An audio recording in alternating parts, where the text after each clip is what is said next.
and my hands.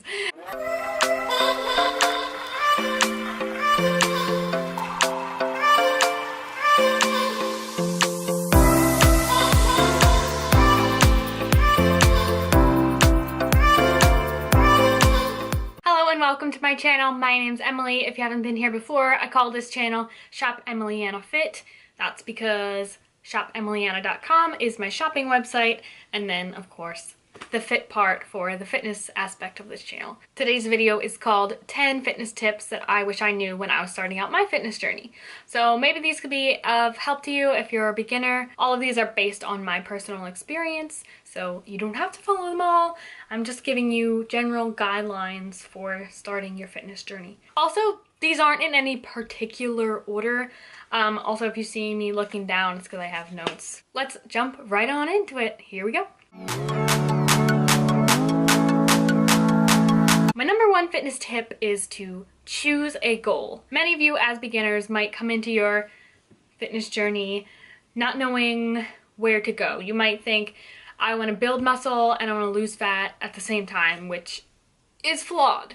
So what I recommend to do is either decide, are you going straight into this trying to lose fat, or are you going right into your fitness journey trying to gain muscle? If you're like, more uncomfortable with your body fat percentage, I would suggest maybe trimming the fat down first. If you are tiny like me, like I've always been chicken legs, stick thin, I definitely recommend just going straight into bulking. When in doubt, bulk it out. Tip number 2 is to download MyFitnessPal. If you guys don't know what MyFitnessPal is, I'll show you it here on my phone. It is an app that tracks what you eat in a day. This is what it looks like. It's hard to see with the ring light. But basically, you go into your diary and you can log in your breakfast, your lunch, your dinner, and your snacks. And it just tells you like how many calories are in each food. They have literally every food in the entire world. It's amazing. Minimally, I would use MyFitnessPal just to track your calories to make sure you're either eating enough or eating in a deficit. If you're feeling really fancy though, what I started to use MyFitnessPal for was tracking my macros. If you don't know what macros are, that's your fat, carbs, and protein ratios. You want to make sure that you're eating the right amount of all of those three so that you can have a balanced diet. My third tip is very important, and that is to buy yourself some new workout clothes. This was a huge thing for me motivation-wise, because honestly, there's nothing like a new pair of Gymshark leggings or a new friggin' even like cheap stuff like Forever 21. Like just new gym clothes in general makes me feel like hella motivated, hella stylish, hella confident. Definitely invest in some new clothes if you are lacking motivation. That totally helps. If you're looking to save money on workout clothes, specifically Gymshark, I do have a link below to the Gymshark website through my site that will get you cash back on every purchase. So definitely check that out if you're looking to save cash money. Tip number 4 is to follow some fitness accounts. So some of my favorite fitness accounts are Nikki Blackwater, Ashley Barron, Whitney Simmons, most of the Gymshark girls like Taylor Chamberlain, but I also watch Hope Scope a lot. I watch Kylie Miller a lot, Megan Grubb, some of the British Gymshark girls. Definitely either follow their Instagrams or their YouTubes. Not only does it give you workout ideas, but it gives you just like motivation in general, because you like, wow, her body is amazing, give me some of that. The most important thing with this though, I do have to stress, please do not compare yourself to these influencers, because they've been doing fitness for years and they probably eat so clean, and like, it's just not practical, I look nothing like Nikki Blackwater, but I strive to have the booty, Yeah, so follow some fitness accounts. Number 5 is to find yourself a fitness and lifestyle balance. It is not healthy to be skipping out on your friend's birthday dinner because you think you have to go to the gym.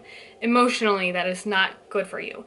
It's not healthy to skip out on your family Sunday dinner because you think you can't eat those carbs. You have to find a balance between focusing on your relationships and focusing on your physique and your fitness at the gym. This is something that's like very hard for me, and I kind of learned it the hard way sometimes because I'm just like a very introverted person and I don't like going out to bars and stuff. So sometimes when I'm invited to those kind of things, I get like social anxiety and I feel like, oh, I'd rather just stay home tonight, go to the gym and like relax on the couch. But the older I'm getting, the more I realize it's really important to focus on your relationships. So that's what I'm trying to do. I'm trying to build up my friendships again and like let myself go out to the bar, let myself go out to dinner with friends, family, etc.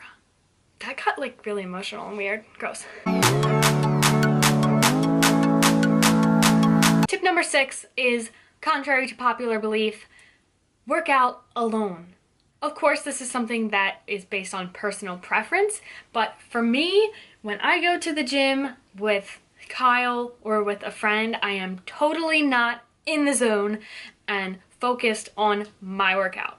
Sure, it's good to, again, build up your relationships like I stated in my last tip, but for me, my best workouts are when I've got my hat on, I've got my headphones loud, and I am avoiding all eye contact with anyone and focusing on my workout, my goals. I find that I just get like way too distracted when I go with anybody else, and I'm like, I usually don't even get all of my exercises completed because they finish before me or something like that, and I'm like, I just like to go by myself. Working out alone is something that really helps me get my me time in throughout the day.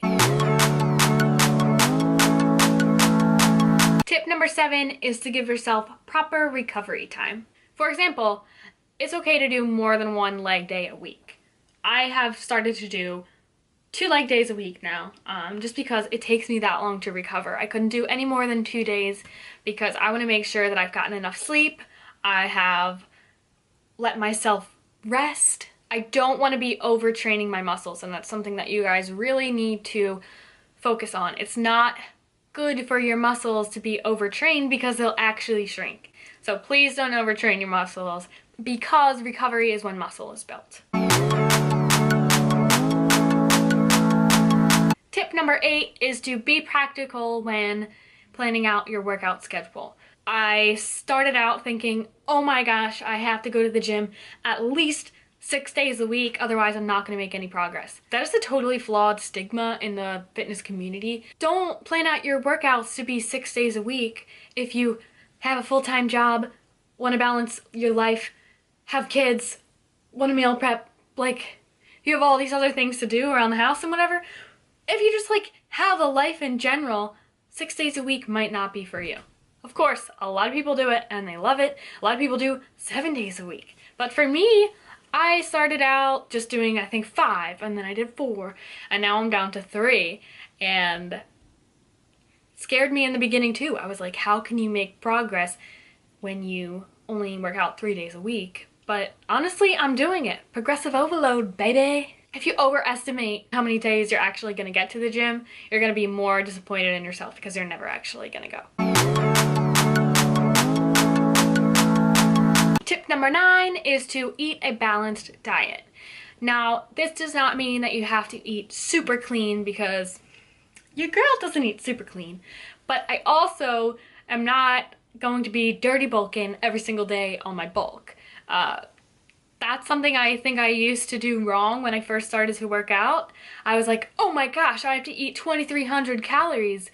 I'm just gonna like friggin' eat all the junk food I can possibly eat, like cheeseburgers and shit. Trying not to curse, trying not to curse. Make sure you're getting enough of your of each of the 3 macros, like I talked about before.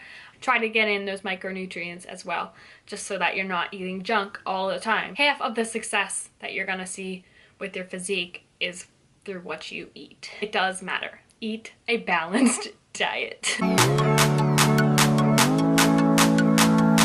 Tip number 10, my last tip for you guys, is to not expect quick results.